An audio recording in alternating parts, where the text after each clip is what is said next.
Good morning, everyone. Today we will continue with chapter number 6, Judiciary. In the previous lecture, we have discussed about judicial activism, and in this part, we are going to discuss about judiciary and rights.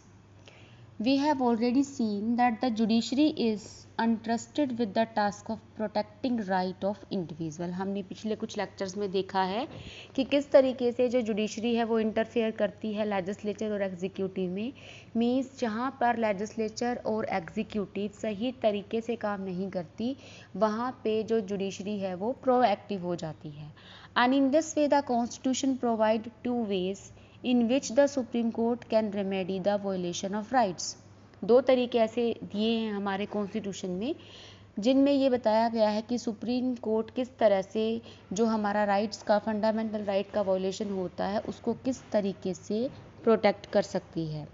Okay, first इसमें दिया गया है it can restore fundamental right by issuing writs. जो हमने Ritz पढ़ी थी ना, हबीस corpus, मैंडेमेंस, okay, ये जितनी भी राइट्स हमारी दी गई हैं या फिर हाई कोर्ट या फिर supreme court has the power to issue such Ritz.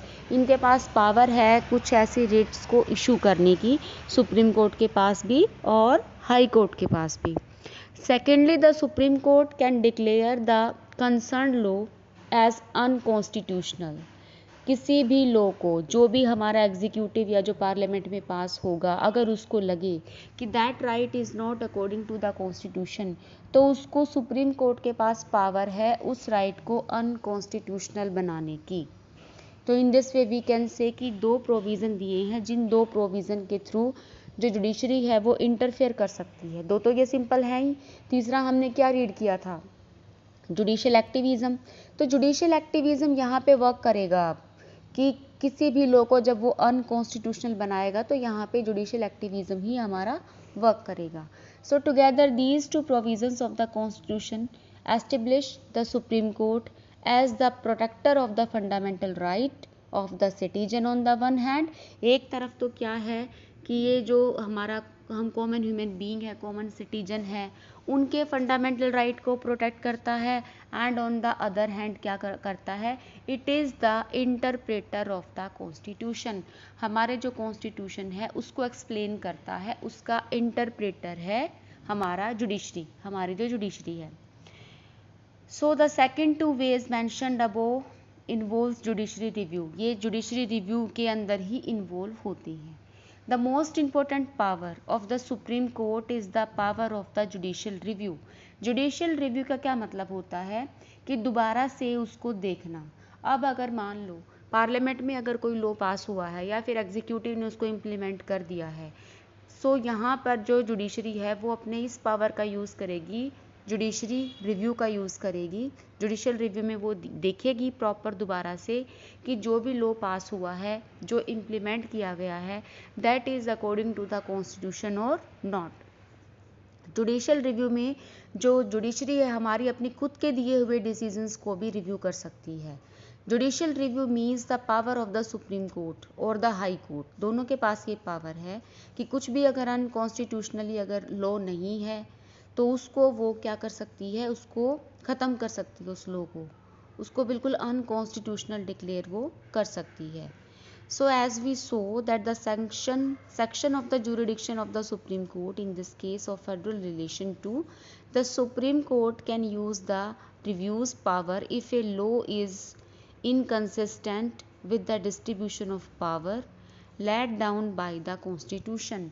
किसी भी तरीके से अगर अनकॉन्स्टिट्यूशनल है या फिर इनकंसिस्टेंट है distribution of power led by the constitution. अब यहाँ पे हम क्या देखते हैं कि जो सेंट्रल गवर्नमेंट है, सेंट्रल गवर्नमेंट अलग अलग फंक्शन दे रखी हैं। वैसे central government make law which according to some state. Central government ने मान लो एक लॉ बनाया जो कुछ स्टेट के अकॉर्डिंग बिल्कुल सही नहीं है। कुछ स्टेट ये मानती हैं कि जो ये लॉ बनाया गया है ना, ये स्टेट लिस्ट के अंदर मेंशन है, सेंटर लिस्ट के अंदर तो मेंशन है ही नहीं और स्टेट गवर्नमेंट ने इसके ऊपर कानून बना दिया। तो अगर कुछ स्टेट गवर्नमेंट को ऐसा लगता है तो वो क्या कर सकती हैं, यहाँ पे जुडिशरी में जा सकती हैं और वो जुडिशरी अगर उसको देखेगी कि ये these laws are mention in the state laws list, अगर स्टेट लिस्ट में मेंशन है और सेंटर लिस्ट ने इसके ऊपर लॉ बना दिया है तो उसके अगेंस्ट जुडिशरी क्या करेगी, एक्शन लेगी।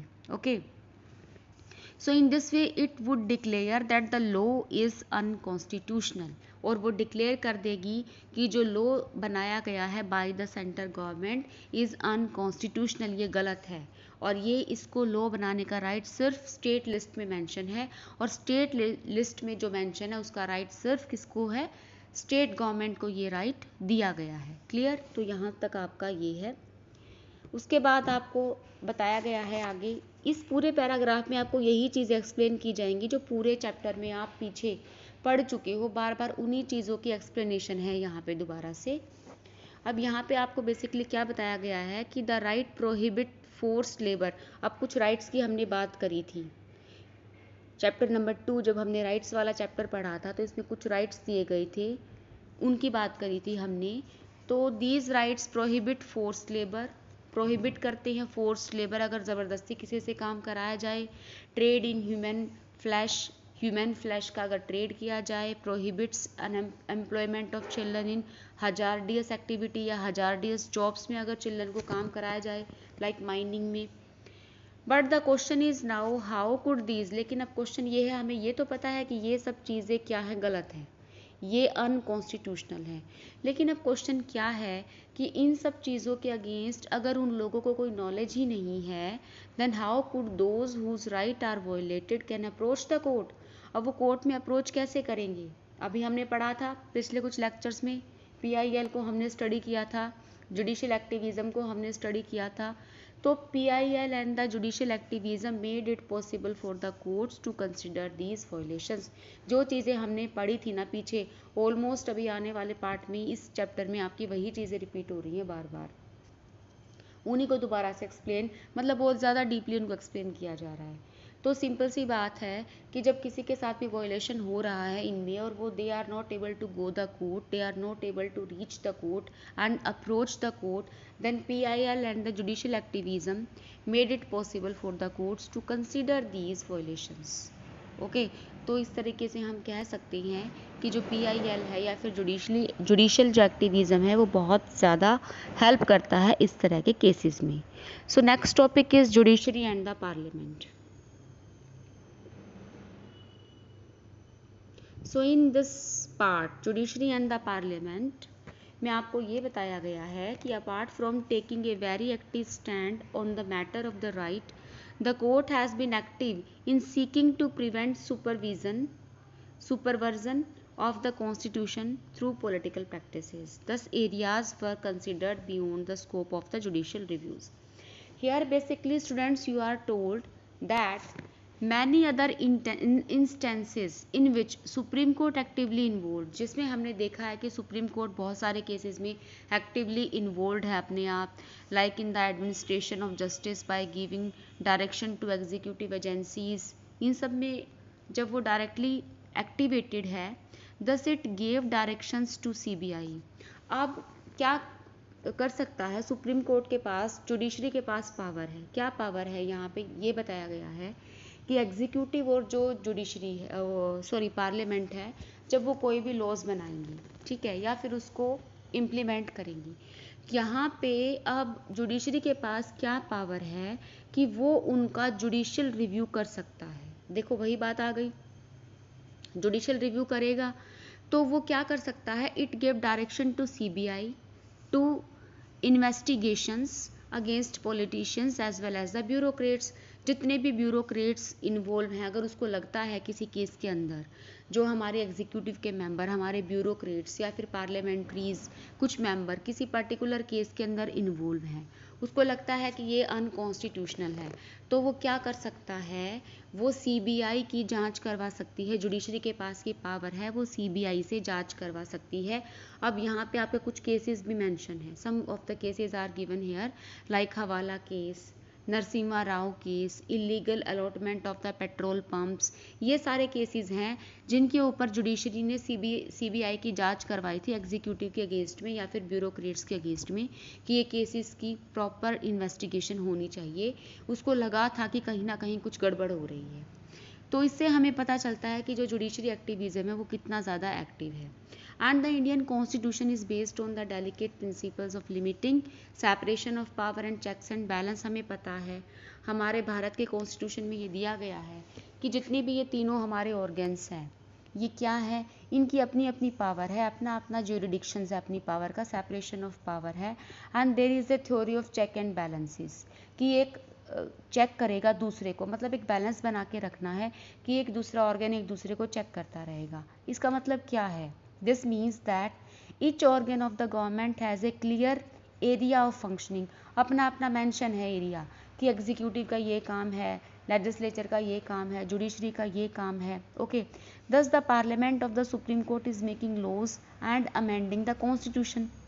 लेकिन जो इसका काम है पार्लियामेंट का, पार्लियामेंट सुप्रीम है किसमें? Making laws. उसका काम क्या है? कानून बनाना, उनके अंदर अमेंडमेंट करना कॉन्स्टिट्यूशन के अंदर जो मेंशन है।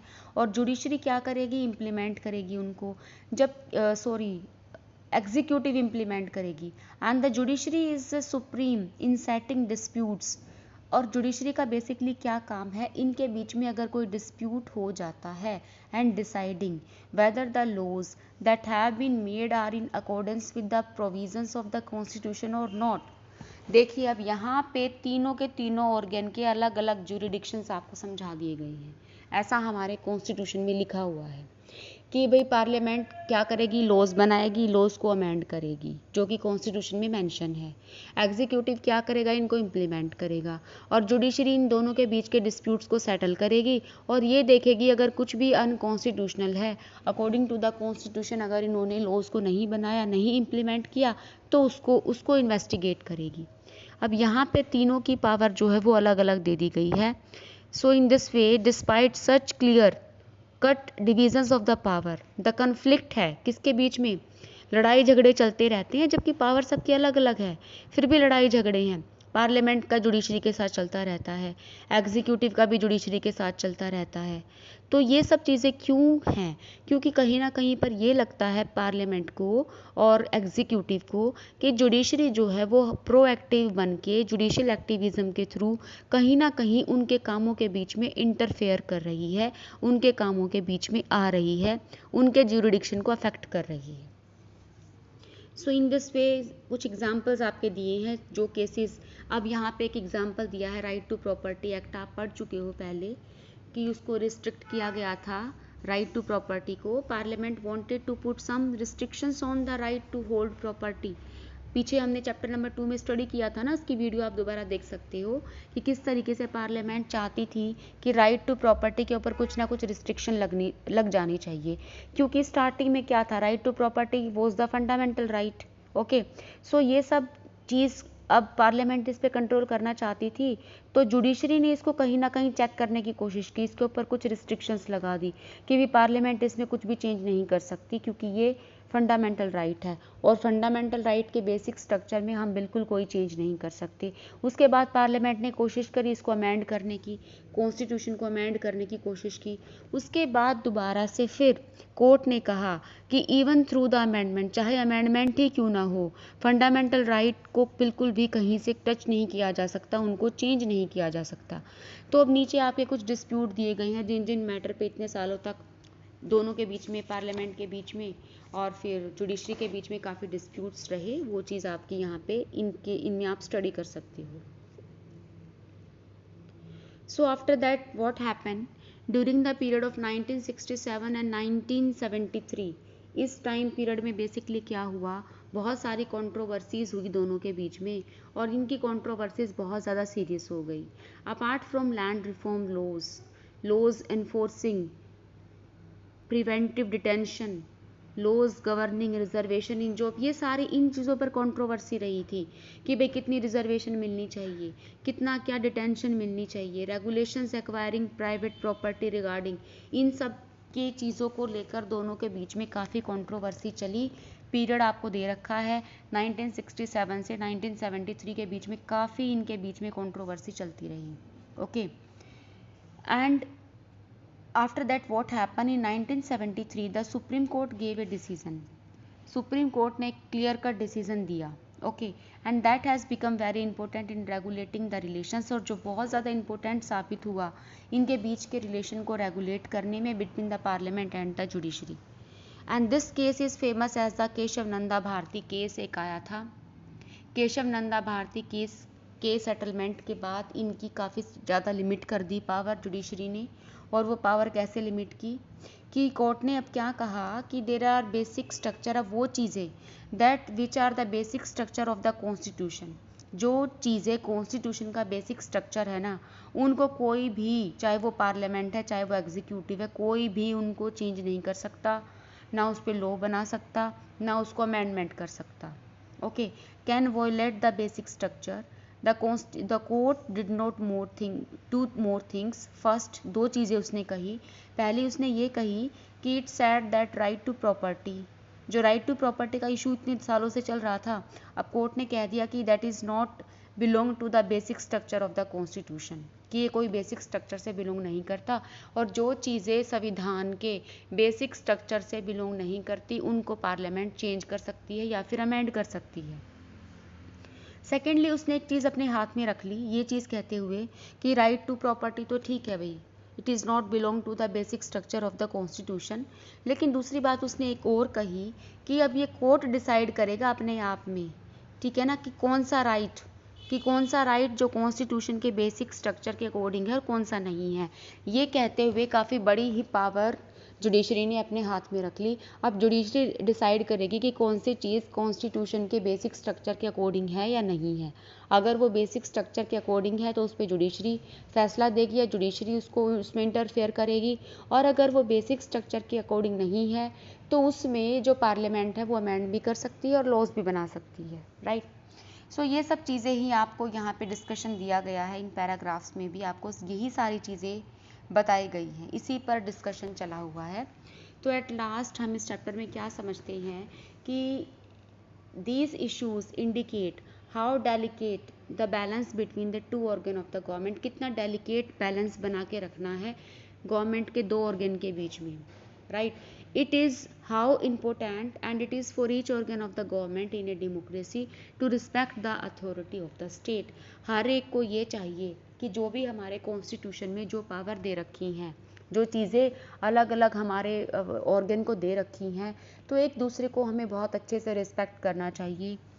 डेमोक्रेसी को एस्टिब्लिश करने के लिए हमें अपनी अथॉरिटी को, जो भी हमारी अथॉरिटी है या फिर जो भी इनके जुरिडिक्शंस हैं, उनको हमें रिस्पेक्ट करना चाहिए. राइट.